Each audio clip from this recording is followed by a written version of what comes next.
Thank you so much for being here. Thank you so much to Cedarbrook Lodge for hosting. Thank you to our presenting and event sponsors, Baker Commodities, Crane Photography. You'll see Andrew taking pictures today. Thank you so much, Andrew. Thank you also to South King Media, our presenting sponsor. We are now live on Facebook Live, so hello to everybody who's watching from the comfort of their home or their cubicle. We appreciate you joining us here today.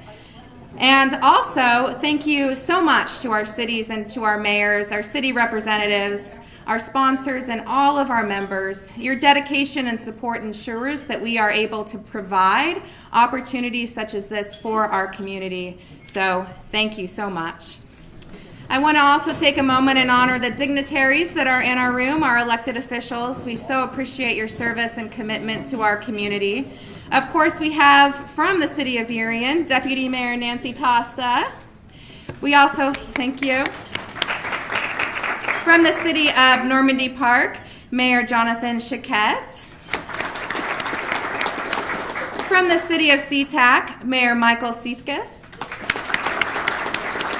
We also have Deputy Mayor Pam Fernald and Council Member Catherine Campbell.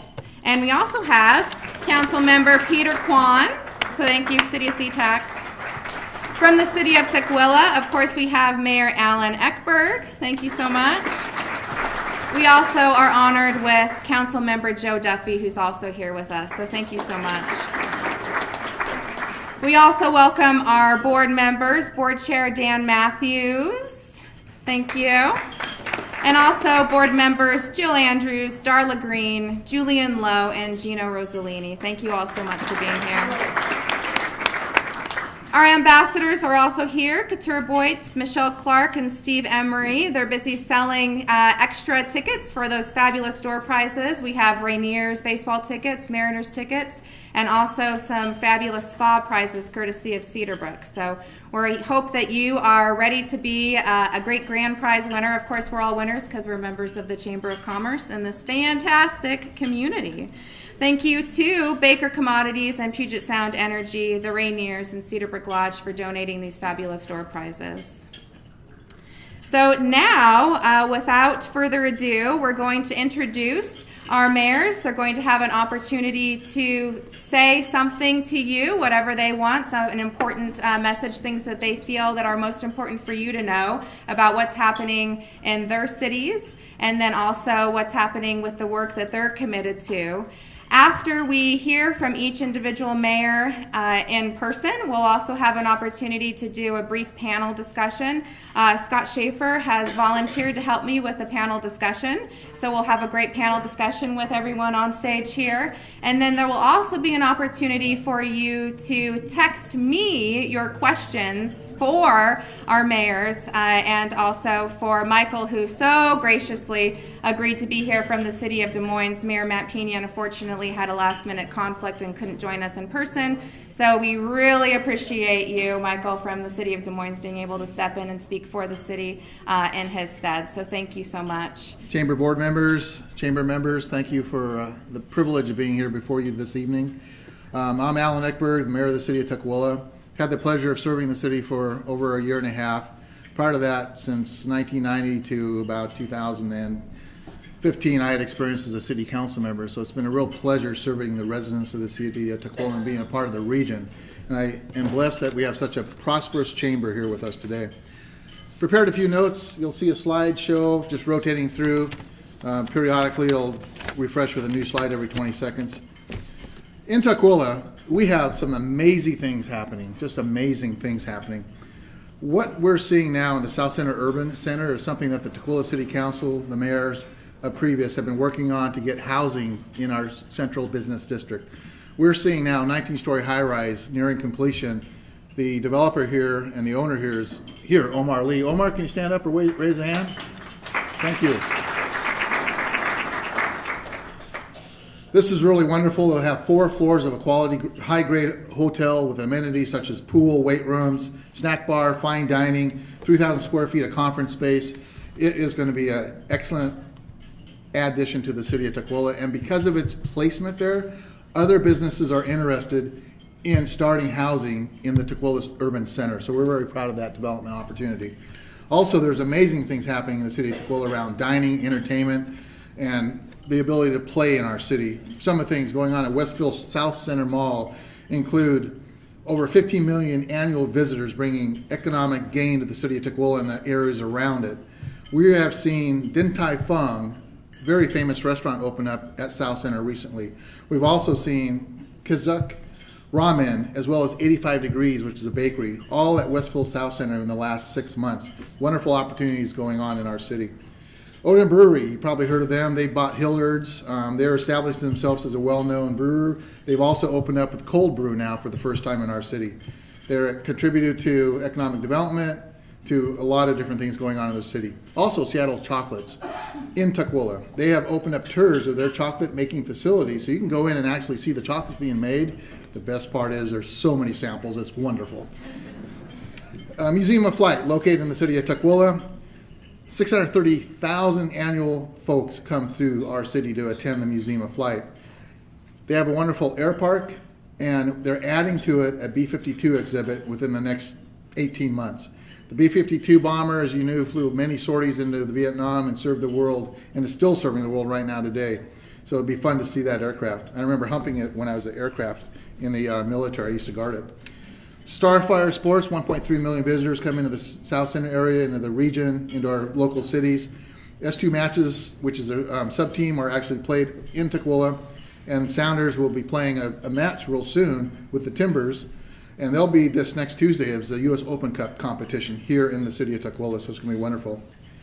As many of you know, we're building a pedestrian bridge across the Green River. This pedestrian bridge is going to open up a transit route between the urban center that we just talked about with the 19-story high-rise, as well as access to our light rail or heavy rail station for the Sounders. I also want to say that who in this room loves dogs? I got a lot of hands going up. Anybody ever heard of Apollo? Yeah, Apollo is a great canine addition to our Tukwila Police Department. This canine is the most lovable pup you've ever seen. He was at Westfield South Center Mall 2 weeks ago, and just everybody lit up around this individual puppy dog that's serving our canine unit as a drug interdiction dog. So many things going on. One additional thing I'll mention, there's another Apollo in the city of Tukwila. This Apollo is dealing with the Museum of Flight. Museum of Flight opened up an Apollo exhibition that has the Saturn V rocket engine that was recovered by Jeff Bezos at a $40 million expense. That rocket engine is here in the city of Tukwila. So come on down and visit it. To finish up, I'm very proud of all our high school graduates who are graduating this year and the graduates from other schools as well. With that, thank you very much for the privilege of speaking before you today. Hi all. You're probably going to hear us all stand up here today and say, we live in an amazing city. I think the kind of growth that we're seeing in Tukwila is happening in many of our communities. I'm really honored to be here today to tell you a little bit about what's going on in Burien. I love Burien because it combines a small town flavor with unique urban amenities, including probably one of the only streets that many people would look at and say, wow, that's Main Street. That's where I grew up. It still maintains that feel. And we also have an amazing natural environment. If you've never been down to Seahurst Park in Burien, I encourage you to think about making that visit. I also love Burien because we have a very diverse population that is engaged in our community. We have a set of amazing community volunteers that put on fabulous events such as the Burien Pride that happened this past weekend. We had a couple thousand people come through, kids, families, and that was put together in 8 weeks by this amazing committee of volunteers. These folks also help support our farmers market. They are engaged and put a lot of energy into the community. It's a very pleasant place to live. It's more than pleasant. It's a very cool place to live. And I love living there and serving the community there. I've been on the council for the last 4 years. I've been deputy mayor for 2 years. And it's been a privilege to watch the community grow. We're experiencing significant economic investment. We anticipate about $126 million of investment in our community in 2017. We have just finished Merrill Gardens, the town square in Burien. If you haven't been there in many years, you should come. 20 years ago it was planned. The Merrill Gardens opened recently. I think it's about 90% full. The Maverick Apartments opened 2 weeks ago. It's 229 units. Half of them were rented when it opened. It's a beautiful facility. I encourage you to take a look. We have educational facilities like the Puget Sound Skills Center, which is just finishing a brand new biomedical facility at its site. Group Health is putting in, has built an entirely new complex there. And the Highline Historical Society is finally started on its museum in Old Town Burien. You can see it there. We also are a hub for creative entrepreneurship. There are not very many cities in our region that can claim a film office in their city. We do a lot of, and thanks to, again, many of our engaged community members, many artists, filmmakers, and performers make their home in Burien, and I know there is no city around that can tell you that it has a UFO festival. And we have done that in Burien. We actually have UFOs in Burien, so if you have an interest in that, check it out. And then I guess one of the other areas is food. Burien has become a major destination for food. Two of the restaurants, Azteca and El Rinconcito, are now being joined by other regional chains. PCC is opening a market in Burien sometime later this year, early next year, and Bakery Nouveau plans to open sometime this summer. They are putting a chocolate making facility into the back of their shop there. So we have the best Italian restaurants, best Mexican restaurants, lots of caterers, and lots of food producers that produce food for a regional market. So come to Burien. Yeah, thank you very much. I think it is a good idea to applaud in advance, just in case this doesn't go well. I just want to talk about 3 different elements related to development in Des Moines and what's going on. One has to do with job creation, the second has to do with connectivity, and the third has to do with destination, location. So in terms of job creation, starting point for this is a very, very successful public-private partnership that involved the city, the Port of Seattle, and Panattoni Development. And that's resulted in the development of the business park, which is 89 acres owned by the port that was leased to Panattoni. They've done about 1,200,000 square feet of industrial development across 5 buildings. They're all fully leased at this point. And they're also building, on the very southern portion of the business park, a new Federal Aviation Administration building that's going in, $78 million building, 280,000 square feet, 5 stories, that will house the regional headquarters of the FAA. That is about 1,200 employees moving from Renton and about 450 more coming from Alaska and California. So across there's also 26 acres just north of our border with SeaTac, that's in SeaTac, owned by the port, that's going to go to business park development. Panattoni purchased about 21 acres surrounding the Safeway, the old Ono and Fernie properties. That's going to be put into use as continuation of business park. And the port owns 20 acres to the west of the current business park that's going to also be developed as business park. So we're looking at about 4,000 to 5,000 new jobs in the city coming as we speak. And the FAA opens up next February, and these other developments are in the process. Okay, so for us, that creates a huge employment base, which will have impacts for residential development and demand. But more importantly, we have to find ways, and it's a mobility challenge, to get all of those, to get those potential consumers down to the downtown and the marina, okay? And told the cops what was going on, and I explained something to them, and they took it horribly wrong, okay? But I told them that my goal was to make sure that none of those workers left the city with any money in their wallets at the end of the day. And so police said, yeah, we need more police. They're going to get robbed, you know. I said, no, we wanted to spend the money. And so one of the ways that we're addressing the connectivity is working with Metro. The roadway, 24th Avenue, that goes off 216th, parallels 99, is being extended into SeaTac. SeaTac's now working on their portion of the extension and roadway improvements. So we'll go all the way to the Angle Station, And so Metro has awarded us a grant, pilot grant, Community Connections. Oops, out of time. Wait, I'm going fast. But the idea is that we're going to have some type of multimodal service from the Angle Station through the business park, the FAA, downtown Marina, and back. So we're working on that right now, but that's going to provide multimodal access to the downtown for consumption and experiences without having cars, single vehicle cars being there. So that's a huge mobility opportunity for us. And lastly, let me just speak to destination locations, working on marina redevelopment. We were able to leverage the grant from the Port of Seattle, which we appreciated. Now they're going to phase 2 to identify what's feasible development look like, how do we go about it. And we're just in the process of looking at that and creating connectivity between the marina and the downtown as well. So there's a lot going on. It's a really exciting time. Great opportunity to take advantage right now while the window's still open in the economic kind of recovery, let us say. And we're just looking forward. I think the mayor, if he was here, he would tell you that our goal is to take the word potential away from the description of Des Moines and actually realize what we have before us. So with that, I'll conclude. Thank you. It's an honor to be here with you today at the Cedarbrook Lodge.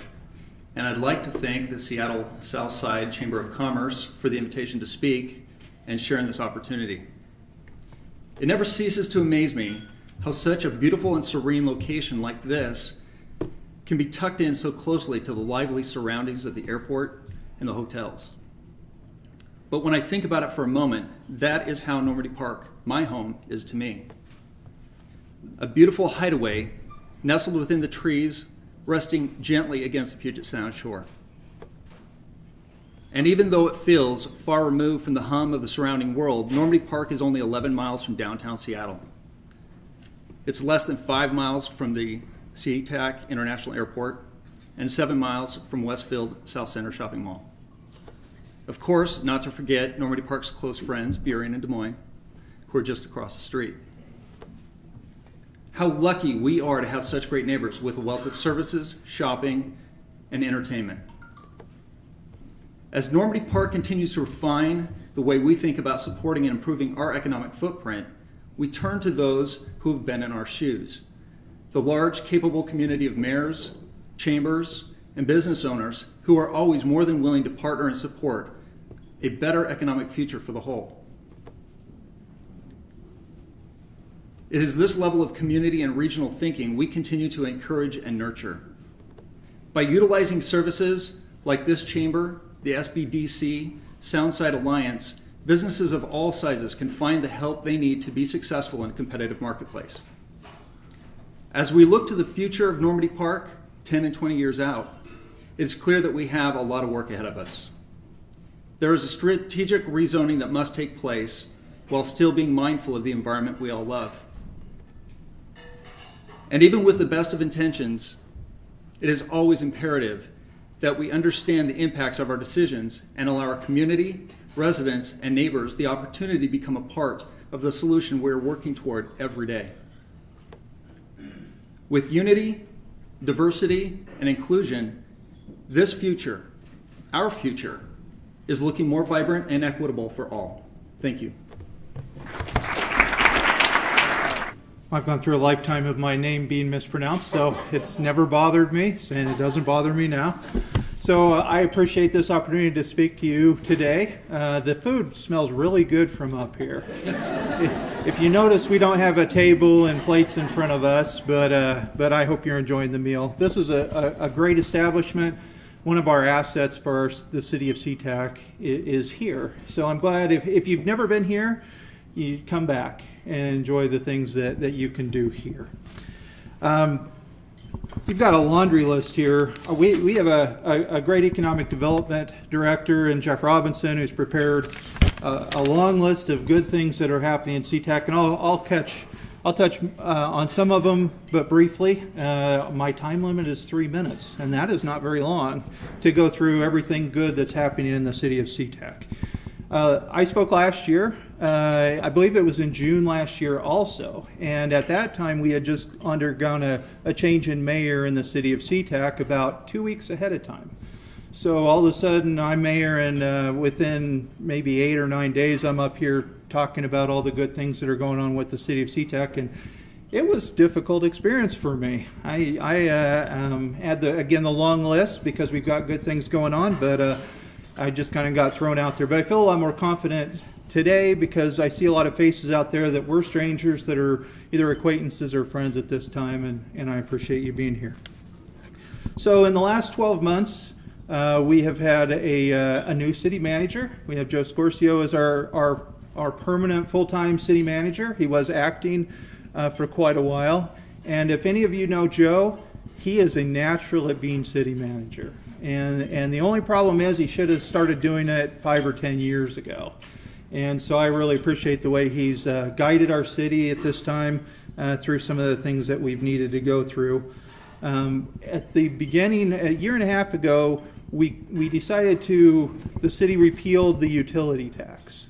And what that did was, and that was one of the things we wanted to do, and what that did was it took $2.7 million out of the budget that we would have otherwise had. But not only has the city made up that $2.7 million, has added another $1.1 million on top of it, and we came out ahead at the end of the year thanks to good budget procedures and help from the city manager's office and the city council, and we were able to come out ahead, so I'm proud of our city for being able to do that. We, let's see here. We've got a Marriott Residence Inn going into Angle Lake with a park right next to it. So we have a park there already, but there's an addition to the park that's going to be great for everybody to use.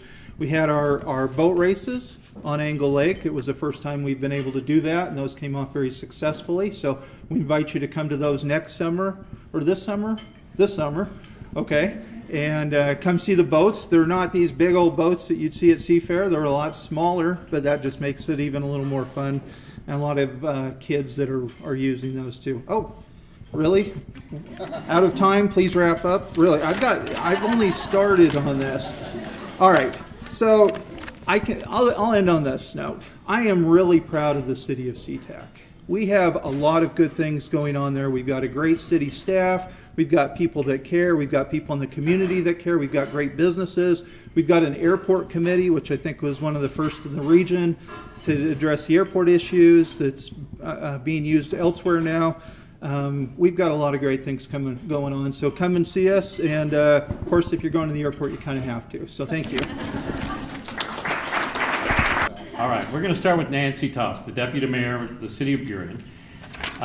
The first question is a two-parter. What is the greatest challenge and also the greatest opportunity that your city faces today? Thanks, Scott. I think there are a couple of challenges that we are facing, so maybe I'll talk about those. So the airport is a challenge for us. We have a community that is a bit up in arms about the changes in flight paths. That's become a major issue and a major concern. Obviously, the airport is a phenomenal center of economic growth, and we've heard that from probably every jurisdiction. So that's a challenge and an opportunity. I think the other challenge we face is our city is growing in ways that we've never seen before, particularly in terms of the diversity of its population. So when I look at the statistics for the city of Burien, it's something like 66% Caucasian, maybe 26% Latino, just as an example. When you look at Highline High School, it's something like 21% Caucasian and 41% Latino, and obviously there are other percentages in there. But that precludes a changing demographic and a changing future, and thinking about how we engage that diverse population. I'm very supportive of Superintendent Enfield's sort of bilingual goal for all students who graduate. I think that's a good strategy. So it's an opportunity to be a global city at the same time that we face the challenges of how you engage diverse populations. Okay, very well done. Let's pass the microphone, and I'm going to ask the same question. Mayor Eckberg of Tukwila, greatest challenge, greatest opportunity for your city? So the greatest challenges we're experiencing in the city of Tukwila kind of is the opposite of all the opportunity that I mentioned earlier today. The growth that's going on, the high rises are going on. What we're finding is contractors and construction engineers are having a difficult time finding folks that can build at a reasonable amount of money in our city to bring projects forward. City of Tukwila, thank you for the residents who voted a $78 million bond issue to build fire stations, public safety, courts, public works. And we're right now in the process of looking at what the costs are associated with that. I mean, over the last 2 years, costs have gone up, not exponentially, but several hundreds of dollars per square foot, which is a challenge for anyone that is limited on a budget. So that's one of the challenges that we're having.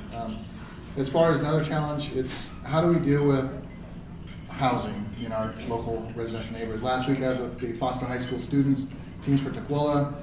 Students there are saying they're being forced out of their homes or apartments because rent increases are going up. So those are the challenges that we're facing in the city of Tukwila at this point. Okay, very good. All right, City Manager Michael Mathias from Des Moines. Greatest challenge, greatest opportunity.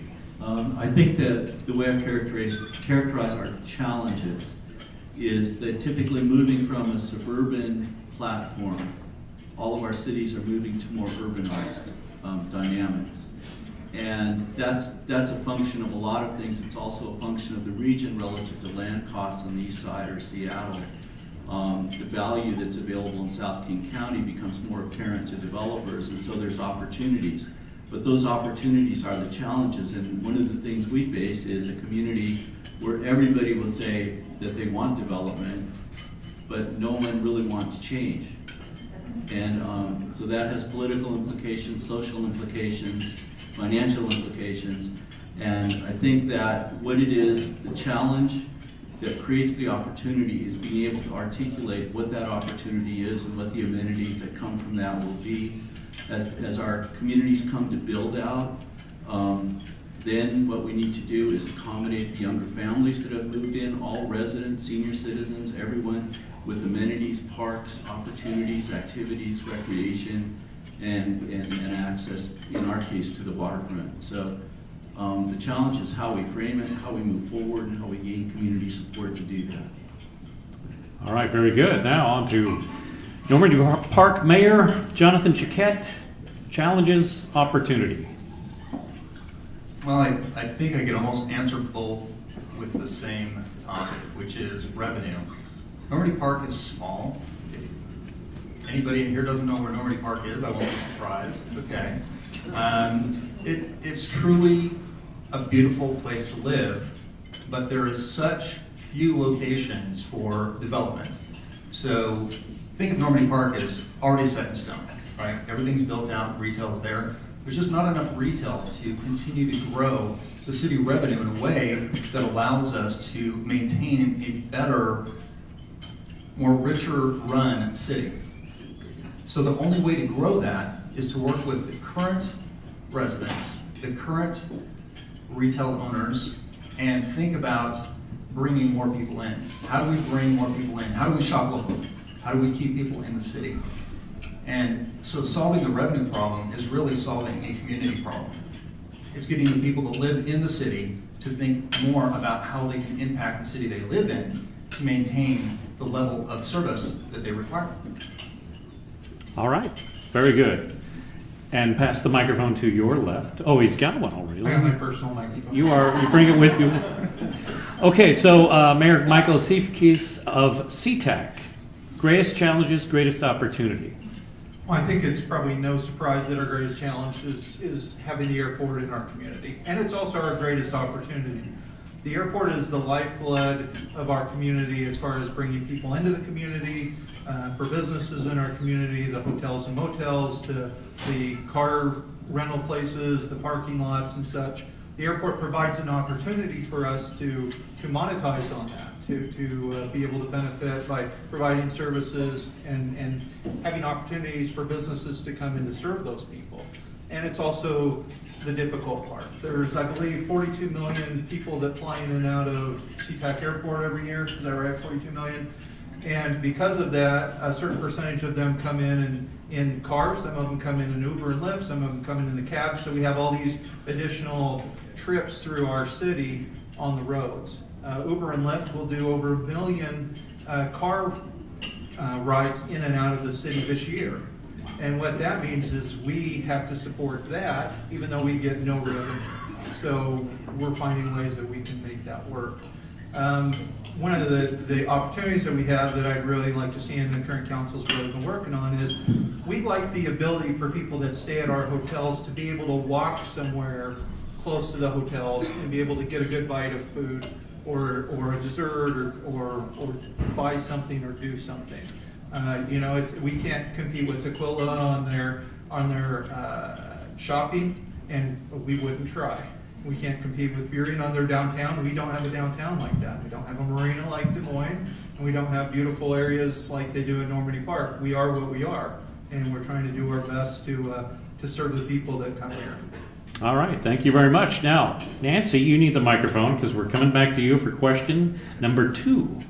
And that question is, what do you love most about serving your city of Burien? I think I've already answered this a little bit in my comments, but we have great people in the city who are engaged, excited, and they are creative, and they're entrepreneurs. And we're not Tukwila. We don't have a major shopping center, and we don't have the SeaTac Airport. We have a lot of creativity, people building small businesses and restaurants. So Michael, you can just put them on a shuttle and send them to Burien. We would be happy to have them there. But I love that about our community. I love that sort of funkiness, coolness, willingness to engage, talk to each other. As I said, the Burien Pride was put together in a very short period of time because we had an incredible small group of volunteers do it. What you do, Scott, and others have done for the film festival, just a willingness to step up and paint murals and decorate the alleys and do clean sweep. And so it's that sort of sense of, I love living here. So I love serving the people that love living in their community. All right, excellent. Now, Mayor Eckberg.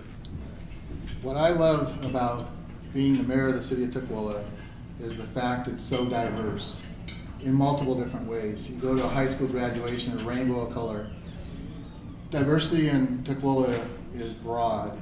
It's not only people, just the businesses. We have large retail, we have small retail, we have manufacturing, we have warehousing, we have 2 interstates running through and 2 modes of public transportation coming through. Light rail, heavy rail, all the bus networks, all centered on the city of Tukwila. What I like about being the mayor of the city of Tukwila is the diversity of the people I meet in all walks of life as well.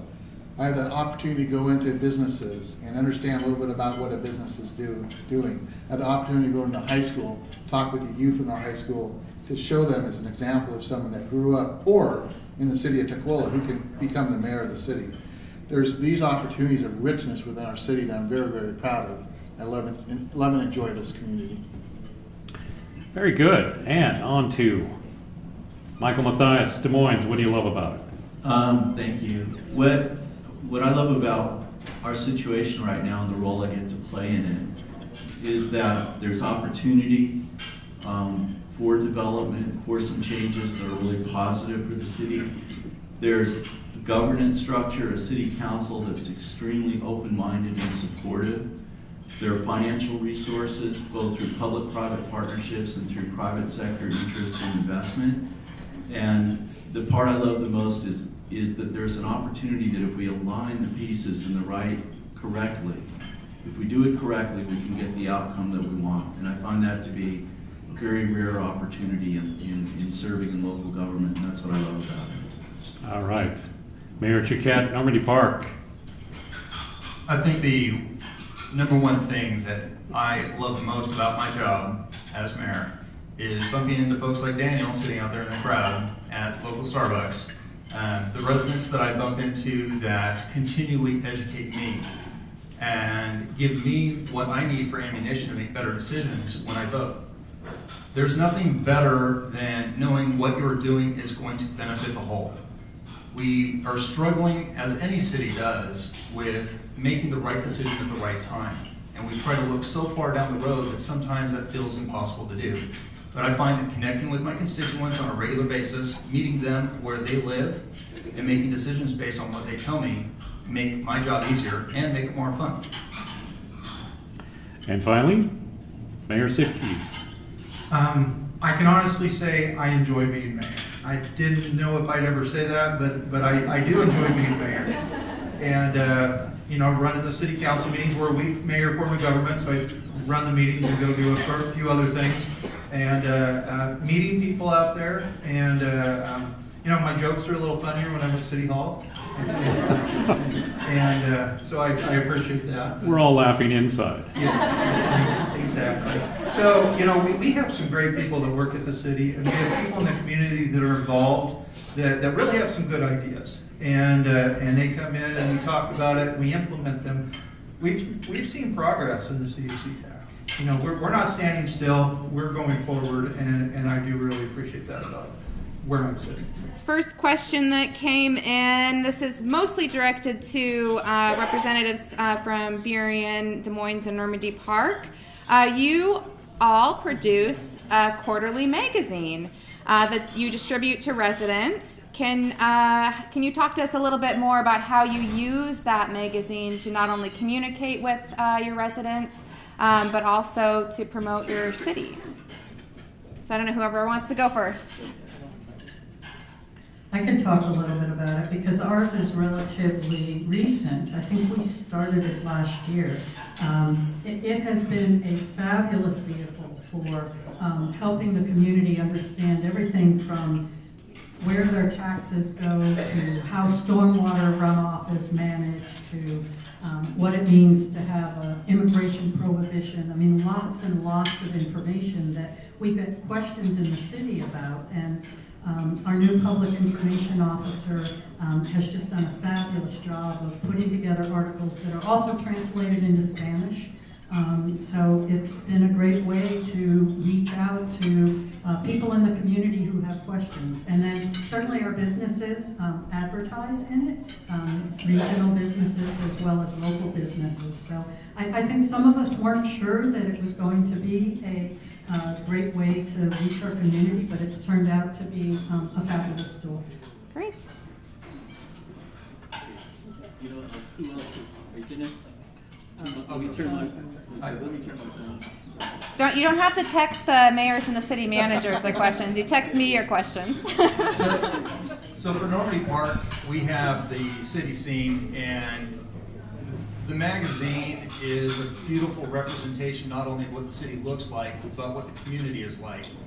From the business ads to the articles by the different groups and the city elected officials, it's a great piece that, yes, not everybody enjoys. Some people prefer digital. But what we've found in our city is you're never going to reach the entire community with a digital output.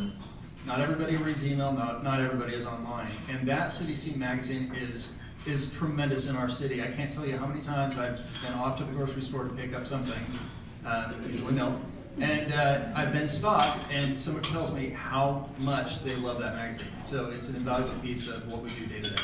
Great. I'm curious if that question might have come from Peter Phillips. But we have City Currents, which we do quarterly, and I think one of the things that we've been learning to do and working with Peter and also just thinking it through is how that integrates into communication as a whole.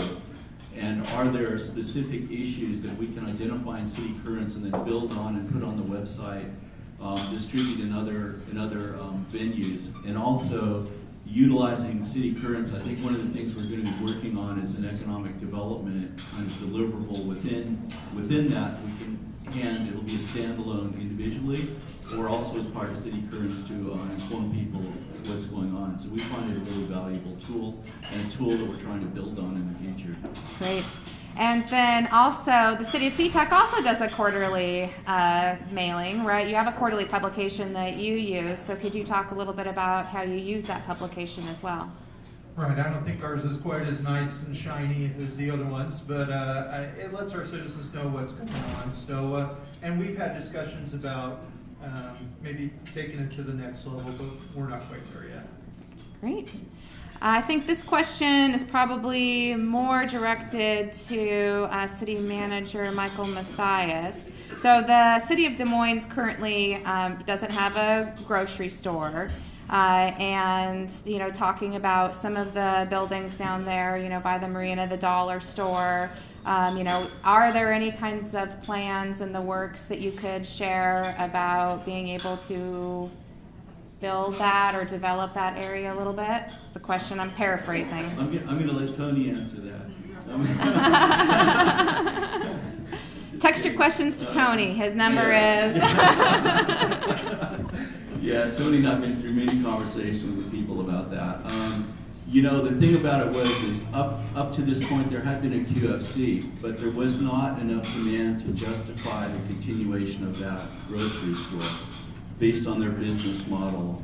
There just was not enough consumption occurring on the demand side. But we anticipate with the business park development, with the growth of the marina, redevelopment of the marina in the downtown, that we've had some inquiries, and we would anticipate that that would be something that we needed. And I didn't appreciate how much we needed that until I moved into the city and downtown and said, there's no grocery store here, what do you do? And so that's absolutely a function of demand and consumption, but we think that will be justified over time. Perfect. Just a reminder, there are 3 grocery stores.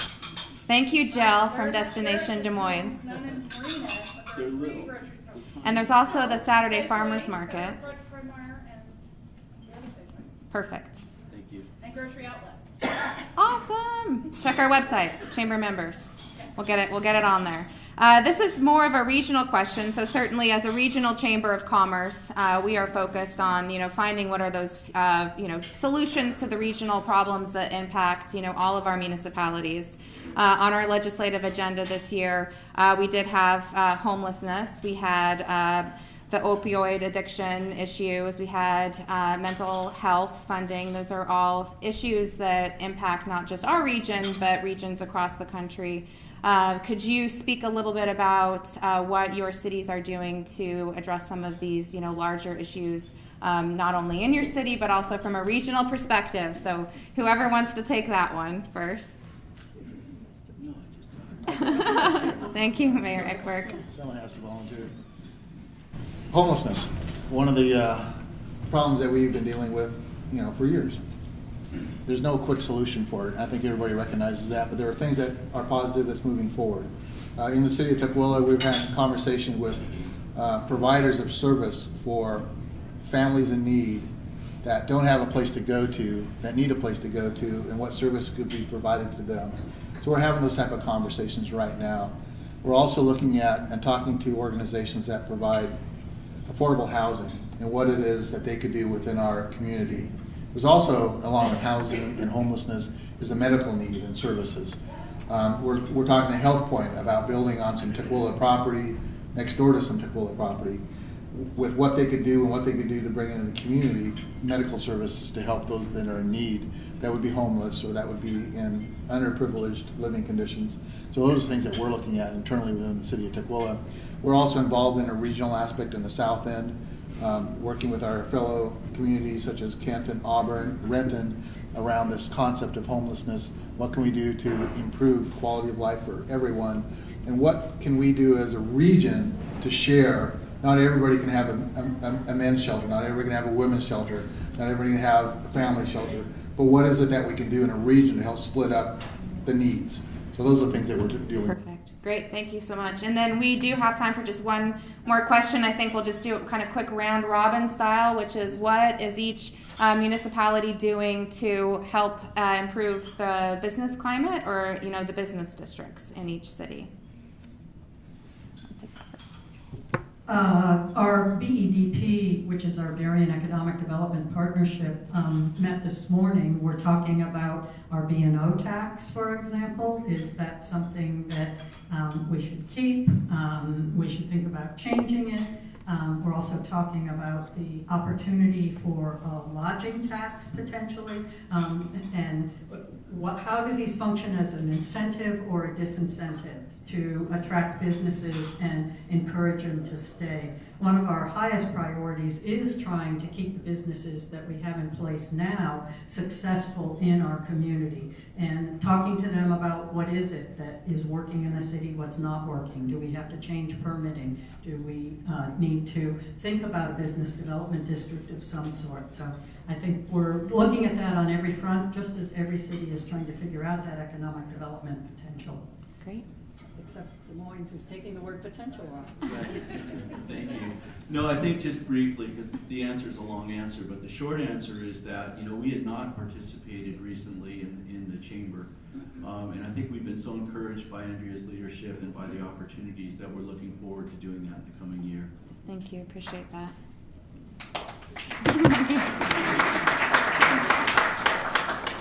For Normandy Park, one thing we did this year is just recently we launched a new EDC website for our city. And we are really putting a focus on making sure that every one of our retail spaces is filled and that we are driving as much foot traffic to those retail spaces that we can. It's not always about having something big, although we'd love to have to close the problem at some level, but it's about doing what you have the best way possible so it makes everybody's life more enjoyable. Great, thank you. That is an hour discussion, but I'll Right, give a 1 yeah. minute answer. Appreciate it. We in the city of SeaTac in 2016 started construction of over $350 million worth of hotels. So we're doing pretty good. But as a city, we're working on streamlining the process when businesses need to deal with the city, lowering the cost for them, creating a level of certainty so if you're going to be dealing with the city, you know what the answer is going to be to most of the questions because we have a consistent way of doing things. We've got good people working to bring in more businesses and the types of businesses we like to add. So. Great, thank you. The city of Tukwila is business friendly. We don't have a B&O tax. When someone comes to our city with a vision about what they want to produce, we work with them to achieve it. Omar Lee, we talked about him earlier, came in with a vision. We never envisioned something with a 19-story high-rise in the urban center. We saw low-rises in the urban center. We opened up our zoning code. We did some modifications to it. We allowed it to happen through the good graces of him coming to us. We have efficiency in our business planning and processing department. The Department of Community Development constantly looks at how to improve business turnaround time and measurements as far as how long it takes to get a permit, where the processes are. We're one of the only cities, if I recall correctly, that has an electrical code inspector. We don't rely on the state of Washington, we do it ourselves. So we get to market buildings faster than other cities. So those are the things that we work on in the city of Tukwila. Perfect. Great. I just want to say thank you all so much to our mayors and our speakers for being here. You are now officially off the hot seats, and you can go sit down and enjoy some lunch. So again, I really appreciate it.